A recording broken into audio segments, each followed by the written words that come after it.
Good morning everyone! Welcome to our channel. And for today, yes, I'm cooking.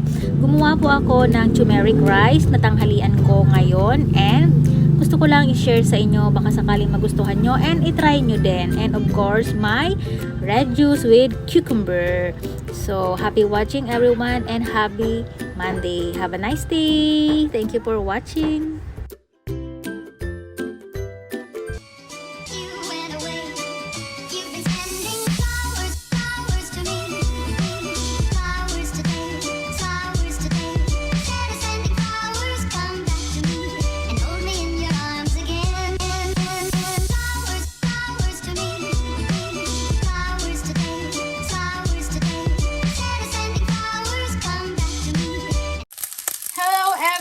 Good morning mga kamar. So it's time check, 6:45 and gumagawa ako ng aking food for lunch. So ayan.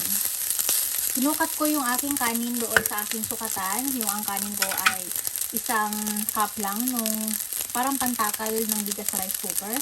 And ito ay turmeric rice na hinaluan ko ng maraming garlic and onion and chicken longganisa. So, ayan yung aking lunch later. Wala akong maihalong gulay kasi nagamit na ni mama yung pechay kahapon. So, yan muna. Yung cucumber, yung aking vegetable. So, ayan yung aking lunch for later. Ako na yung gumawa kasi si mama, hindi niya makuha yung gusto ko. Kaya ako yung gagawa. So, ganyan lang siya. Turmeric rice. Tapos, ito naman yung cucumber na hihiwain ko lang ng bilog-bilog and then yun ang papapakin ko mamaya. So, ganun lang siya kadali. Yan, ito naman yung aking ginagamit na pangsukat. Ayan. Ayan siya.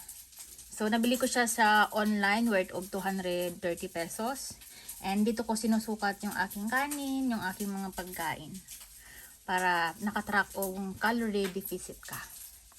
So, yan. Sinyalis na yan para mag-diet ka. Kung gusto mo mag-diet.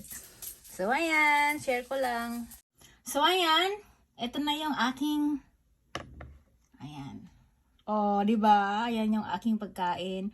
Turmeric rice. Ginamit ko po dyan olive oil. Ayan siya. So, kanina, sinukat ko yung kanin ko. Nilagay ko dito sa itong sukatan ng rice cooker. 1 cup niyan, 160. Tapos, dahil may halo na siyang mga kung ano-ano, ayan, 271. So, dapat 270 lang. Pero okay lang yan kasi isa lang naman yung lamang niya. So, ito yung ginagamit kong panukat na tasa na yan. Basta 270 lang yung aking kakainin or 271. Pwede yung lumampas. So, ganun lang siya. Ganyan lang kadami dapat. Tapos, yung cucumber, okay lang yun. Huwag nang sukatin kasi ano naman siya, vegetable. So, ayan, finally, ito na po yung aking lunch mamaya. Ayan, ready na siya. So, 1 cucumber with lemon, and ito yung turmeric rice na may chicken, longganisa, and 1 buo ng garlic, and 1 buo ng onion. So, ganun lang. So, sarap. So, yung sinukat ko lang yung kanin, diba? So, ayan yung ginagamit kong sukatan. So, sana nakatulong yung aking simple little vlog. Kung gusto mo mag-diet, ay pwede mong i-try ito. And mag-search ka sa Google para maintindihan mo mas lalo kung ano yung calorie deficit. And hindi ako expert, pero ginagawa ko yung best as I can. And syempre, may exercise and disiplina. So, ang hirap magdisiplina, pero kung gusto, may paraan. So, hindi ganun ka-perfect yung aking meal. Kasi budget diet lang tayo. So, yan. Pwede kang mag-add sa kabila ng fruits or whatever you want. Kung may gulay lang ako, hahaluan ko yung turmeric pero wala. Kaya, ganyan muna. So, for now, ayan na. Ayan. Ayan siya. Ito po pala yung aking pinaprepare na red juice para sa aking morning. Iniinom ko every morning. So, naglagay ako ng 1 slice of thick lemon and of course yung slices of cucumber na natira doon sa ginamit ko para doon sa aking lunch. So maglalagay tayo ng ice cube.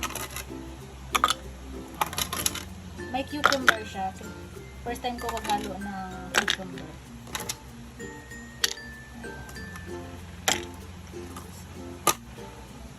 siya. Sakto na.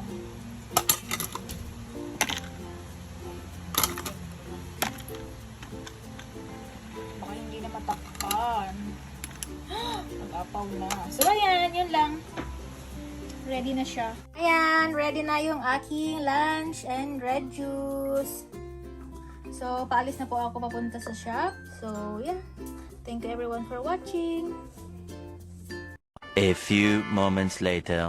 Hello, good morning. So, ayan, nagpapawis na po ako kasi kakatapos ko lang magsabit-sabit ng mga damit sa sampayan. And nakakapagod. So, ayan. Di ba kanina gumawa ako ng baon ko? So, I decided from now on magbabaon ako. So, naglagay pala ako ng panibagong twist. Mayroon siyang pipino, cucumber, and lemon. And ang sarap po niya. Very, very refreshing. So, ayan, ang sarap. Tapos, hindi na si mama maghahatid ng lunch sa akin kasi ako na mismo yung gagawa ng lunch ko from now on para hindi na si mama pupunta pa dito. So, ayan. Work muna. Happy Monday, everyone! So, yung lunch na ginawa ko ay ano lang yon, simple lang. Tumeric rice. Nakita nyo naman kanina, di ba? And, of course, yung chicken pangganisa and pipi.